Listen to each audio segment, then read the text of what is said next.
was always the Jags. Always the Jags. Welcome into Always the Jags, your podcast for everything Jacksonville, everything Jaguars, everything Duval. Guys, it's been such a long time since you could say Jaguars and an actual smile would come on your face, right? Like, it's been a minute. Let's just be real. It's been a minute. And after so many years of pain, again, not going to act like we just made the playoffs or won the Super Bowl or anything, but this team, I mean, I guess I'm weary, right? Because we say that this team feels different every time we start playing well. In 2017, we said it. 2022, 2023, we said it. Now it's 2025, and we're saying it again. But the in-between, like, you know, of the playing well is happening more and more frequent, right? Like, we were just saying it 22, 23, we were saying this team feels different and is playing well. And now here we are a year and a half later saying that this team looks different and is playing well. Well, I guess 2 years later from 2023. So let's break down the Jaguars win over the San Francisco 49ers, which I accurately predicted. It's funny, when I made my game picks for last week, someone in the comments was like, oh, I see that jersey, and that's why you got that terrible, terrible pick with the 49ers. Yeah, it doesn't look so terrible now, does it? It doesn't look so terrible now. You know, I'm sure he's great. He came back later and said, congrats on the win. And I was like, you know, yeah, fine. You know, tuck your tail between your legs, dog. But we got the win. And again, it was gritty. It was tough. It was hard-nosed. But we got the win over the 49ers. And when we had the chance to choke the game away, we didn't. When we had a chance to give them to let the 49ers come back in and win, we didn't. And every single turnover mattered. Every single defensive play, every single offensive touchdown, every single thing that we did mattered. You know what I mean? And, you know, honestly, this game felt like a reverse from the Bengals, but this time we were the Bengals, right? Because, like, in the Bengals game, like, the 49ers had a lot of opportunities to just take the lead and win, right? And I do think if the 49ers had taken the lead in this game at any point, I don't know if we would have won. I really don't, because I think it was that intense of a momentum game, especially with them being at home. And so by not allowing them to take the lead, we did what we needed to do to get the win. And the 49ers, they had a slew of drop passes. You know, Brock Purdy had a slew of misses. Same thing for us in the Bengals game. We had a slew of drop passes, and, like, I don't think we had a single drop pass in this game. I can't remember, but it felt like the Bengals capitalized on our mistakes when we beat them, and they beat us, but it felt like they were kind of punching above their weight class to beat us by capitalizing on our mistakes. And we did the same thing, except we were forcing those mistakes, right? We were forcing those interceptions and those things that led to turnovers that got us the ball and allowed us to, punch above our weight class a little bit, because most people would say the 49ers, I mean, Nick Bosa wasn't in the game, but most people say the 49ers are a pretty complete team. But I thought this was a great chance for us to catch them. And based upon the injuries, you know, I went ahead and said, I think we can catch them. So it's a fantastic feeling. I don't know what we're going to do in the offseason. Like, I don't want to skip ahead, but Travis Etienne is too good to just let him walk in free agency. He's too good. He's playing too well. And Devin Lloyd is playing too well to let him walk in free agency. Now, I think Devin Lloyd is more valuable than Travis Etienne, but the fact is, and, like, as much as I love Bashal Tutin, Travis Etienne had a 48-yard touchdown. Bashal Tutin didn't. That's it. And when you look at this game, every touchdown mattered, right? It's not like, you know, Bashal Tutin got close and then we almost got into the end zone. It's like if Travis Etienne doesn't score that touchdown, doesn't take it all the way, we don't win. We literally don't win, and it's things like that you just can't ignore. He's a vital part of our offense. And I think he and Bashal Tutin make a great 1-2 punch. I think Tank Bigsby ended up being the odd guy out, and I think that's fine. Again, with some of the running backs that are going down throughout the league, I think it might have been a good idea to hang on to Tank Bigsby because there's a running back in another division who just went down. I don't know if it was the Commanders who just lost their running back. I know the Vikings had to put Aaron Jones on IR.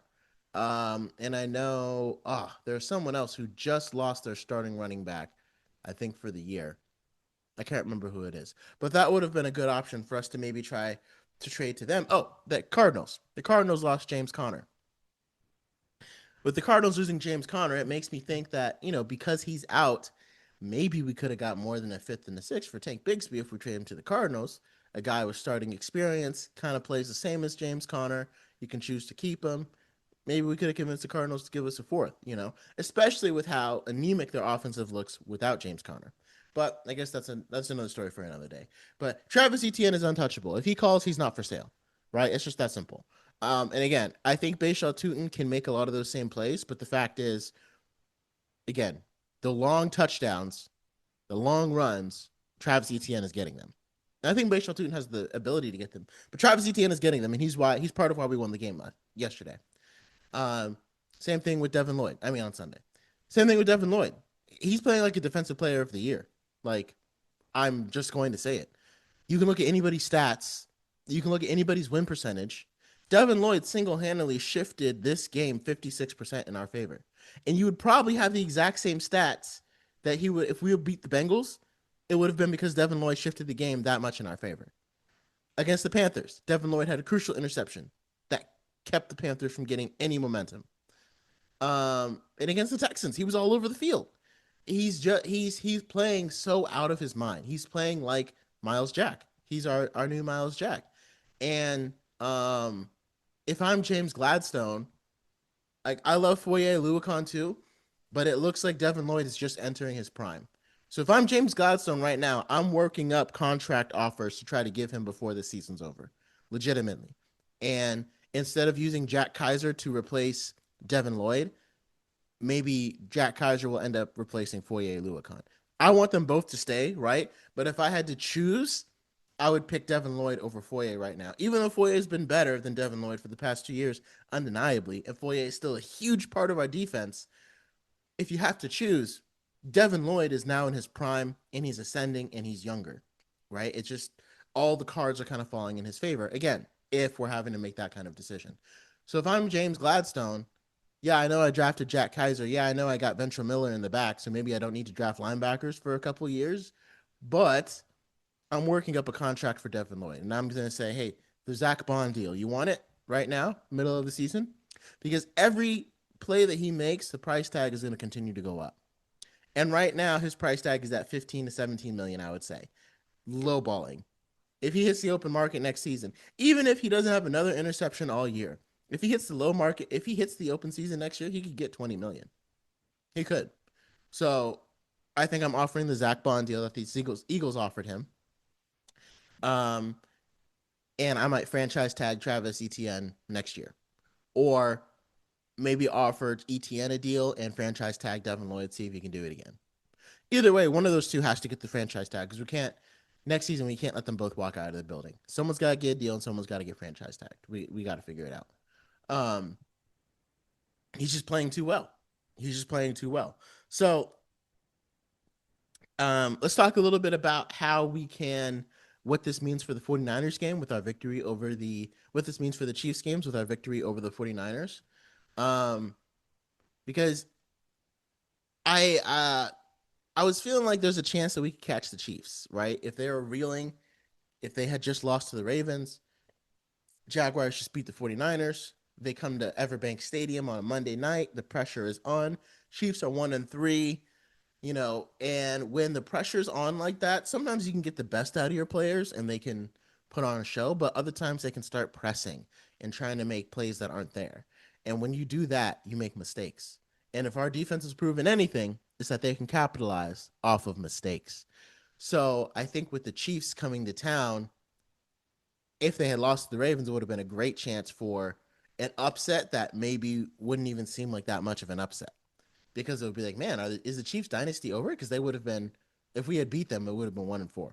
But the Chiefs beat the Ravens quite handily. Actually, the Ravens didn't really seem like they had a chance or control of that game at all. It wasn't like a slugfest. Like it wasn't the Ravens-Bills game where it was like back and forth haymakers. This was like the Chiefs controlled and kind of dominated the entire game. I think a lot of that was the return of Xavier Worthy. I was hoping he was going to be out for at least 2 more weeks, but nope, he's back and he's fast. So the Jaguars have a real challenge. I mean, the thing is, like, I feel like the identity of this team is like you can't get respect. You have to just take it. And the way their defense is playing, and the offense is like, we are going to just take respect. I don't care if you're going to give it to us, we're going to take it. I think the whole identity of this team right now is fierce, which I don't think is something we have ever said about the Jaguars, ever said about any of our head coaches. But if you want to talk about a culture change, a difference in culture, like Doug Peterson, he did change the culture from Urban Meyer, right? We went from losers or like the pitiful pity parties to um more of like I don't want to say like a polo button up, confident, but we kind of went to like a more pristine operation, right? Kind of felt like, okay, let's kind of lift you up, a lot of compassion, a lot of love. Liam Coen has come in and given us such an edge, and you can tell by his personality, and our entire team has taken it on.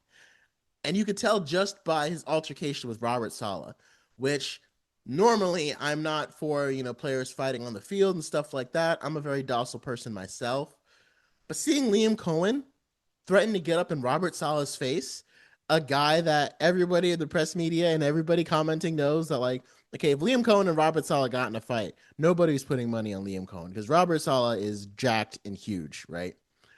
But the fact that Liam Coen was still getting up in his face for what he was saying about his sign stealing, I don't even know what he's talking about, right? But Liam Coen getting in his face, defending himself and his players having to hold him back from the other coach. Like, you never see other coaches get that fiery with each other. And I'm telling you, if if we win against the Chiefs, that might be why. Because again, the mentality, the fierceness, and the fieriness that Liam Coen has, we've all adopted it. And that's become our team's MO.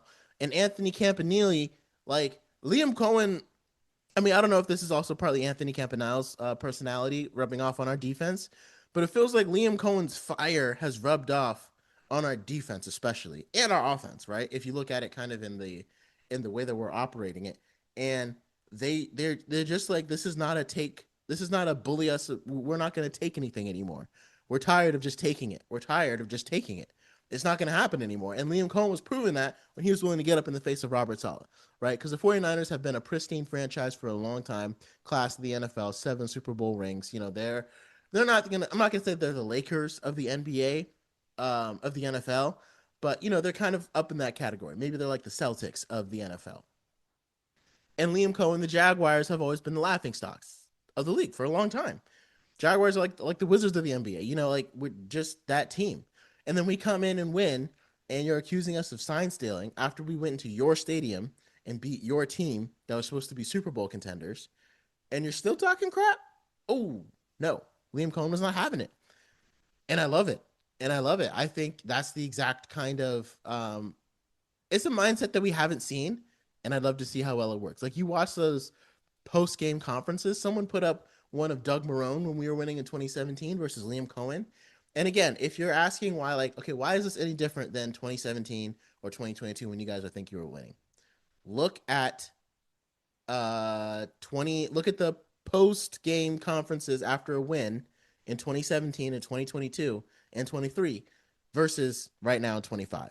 Liam Coen is turning red. He's running out of breath. He's screaming at the top of his lungs to get these guys engaged. And Doug Marrone and Doug Peterson are just very kind of put together guys. I mean, for lack of a better word, they're Dougs. That's they kind of are the stereotypical like a Doug. And Liam Coen is absolutely throwing that on its head, and he is just making his guys want to go out there and give everything they have and more. And it's creating this awesome result. The thing that I'm a little nervous of, like, especially when we go play the Chiefs, is like this game, this kind of feels a little 2017 like. Because if you remember in 2017, this is kind of the exact same thing. Our defense was bailing us out, keeping us in games, winning games for us, honestly, because we were getting pressure. We were getting pressure. We were holding up in the secondary, and our linebackers were making athletic plays up and down the field for interceptions and fumbles and all those kind of things. Like, back then it was Telvin Smith, Paul Postlesny, and Miles Jack. Now it's Dennis Gardeck, Devin Lloyd, and Foye Oluokun, who are going up and down the field making plays. So, and the thing that's doesn't that it the problem was in 2017 we made it so far off of a punishing run game, which we have right now with Bashal Tutin. It was led by Leonard Fournette. Now it's split between Travis Etienne and Bashal Tutin. The run game is a little bit different because Leonard Fournette had the ability to knock guys over and then hit the home run, but Travis Etienne has the ability to evade guys and hit the home run. So it's a different method of doing it, but it still kind of creates the same result. And again, all that's only possible when you have a top flight offensive line. And our offensive line is probably our defense is the biggest surprise, but also our offensive line to me is one of the biggest surprises of this year. Because Robert Hainsey is so good. And if you ever see this or watch this, I'm so sorry for ever doubting you or not being sure if you were going to be our future at center for a long time, because you definitely are, and you need to stay in Jacksonville for as long as possible. He's playing like one of the top centers in the league. He's holding up every single time. Ezra Cleveland looks so much better. He didn't look as good this past weekend, but I think he got a little hurt. But even when our offensive line kind of got banged up and guys had to come in and out, Anton Harrison had to go out. I think Cleveland had to go out. I can't remember. And Makari may have needed to go out. It didn't miss a beat. Edoga came right in and played without a beat. And I think either Monheim or Malum came in. So it's like not only is our starters holding up. And again, if you look at that game, Trevor had nothing but time. He had time throughout the entire game. I think they've only given up one sack all year. We're 4 games in. They've given up like one sack. Trevor's had nothing but time, and they continue. The 49ers did a pretty good job of stifling the run game, but again, because we keep up with it, they continue to blow holes open in the run game whenever they can. And like if your run defense is bad, you're just not going to win against the Jaguars because they're going to continue blowing open holes. But the 49ers have a pretty solid run defense. Especially whenever you got Fred Warner, you're always going to have a pretty solid run defense. And not only is the offensive line blocking out of their mind, but again, Brenton Strange, and he was the guy that I wasn't sure about the pick. I didn't really like it, but he blocks better than Darnell Washington right now, who was supposed to be that guy for the Steelers. Now, I think he's probably a pretty good blocker, Darnell Washington, but like Brenton Strange, like if you look at the guys that he's blocking, he's going up. Like he'll take anything from a cornerback to a safety. Yesterday he was blocking Mikel Williams, a defensive tackle. I don't know if he's a defensive end or a defensive tackle. No, he went against Mikel Williams, a defensive end, and against the Texans, he went up against Sheldon Rankins, a defensive tackle, a guy that probably has 50 to even 100 pounds on him. And Brenton Strange blocked him with just such sound technique that he could not get to the running back. Whoever is teaching the blocking in this organization is just doing it the right way, because guys are blocking people and they're not able to get to our players. But again, the reason why I say this worries me a little bit about whether we are like 2017 or not is because the only thing we were lacking in 2017 was like downfield passing and the quarterback really taking over games. Like when the defense isn't working, when the run game isn't really working, can your quarterback get out there and go make plays and take over the game? And that's what we were missing in 2017, because people figured out how to stress out our defense and they figured out how to bottle up the run game. The next thing left is the quarterback, right? Making throws to the outside. And in 2017, the thing is though, in 2017, I don't think our wide receivers they hadn't shown as much as our wide receivers currently have. Like back then we had Allen Hurns, who had shown a lot in 2015, Marquise Lee, and I think Dante Moncrief, that might have been 2018. We had some guys, but like they hadn't really shown a whole lot. Here we are in 2025, and what we thought was going to be our strong suit is the only thing that's kind of let us down all season, right? Because we have Brian Thomas Jr. and Travis Hunter. And a lot of people say that Brian Thomas Jr. got most of his um, yards playing with Mac Jones. But I'm also like, but he, like, in the game against the Browns, he caught a deep shot from Trevor that almost was able to turn the tide for us to get the win on that game. He caught his first touchdown in the Dolphins game from Trevor. In the Patriots game, he caught another long ball that sparked us to take over the game and not allow the Patriots to win. So against the Colts, he caught the long touchdown where the Colts defender couldn't catch him, and it became a highlight reel where he was just like leaping over the ground and couldn't get him. So Trevor knows how to throw him the ball, right? That was a long touchdown. Those are 3 long passes, and 2 of them were those 3 long passes and 2 touchdowns that were in the first 5 games of Brian Thomas Jr.'s career. So I don't know if he just got used to playing with Mac Jones or what it is, but like he had chemistry with Trevor, right? That's why I'm unwilling to say that like Trevor is busting or Brian Thomas Jr. is busting or that they just don't really have chemistry anymore because they had it and then somehow they lost it. It's like, I mean, it's like a married couple that was like doing so well and then something happened and they don't have the same chemistry anymore. And like, I don't know if it needs to be therapy, but like you had it. You just need to go back and recapture it. It's not like you never had it. Because they've made magic together. And it's like, if we add that downfield, stretch the field passing element, what is going to stop us? That's the part that like terrifies me in a good way. Because if Trevor Lawrence just locks in the way he did in 22, 23, because like Liam Coen has the entire offense clicking except for Trevor and the wide receivers. It's the only part that's not clicking. Now we're still winning games, but if you could get them to click, and to me, it feels more reasonable than asking Blake Bortles to click to get that passing game going, because those receivers were limited by their own ability. Like they didn't have the ability to do what we needed. But if you look at Brian Thomas Jr. has proven already that he can be what we need in the downfield passing game. Trevor Lawrence has proven that he can be what we need in the downfield passing game. It's just not coming together right now.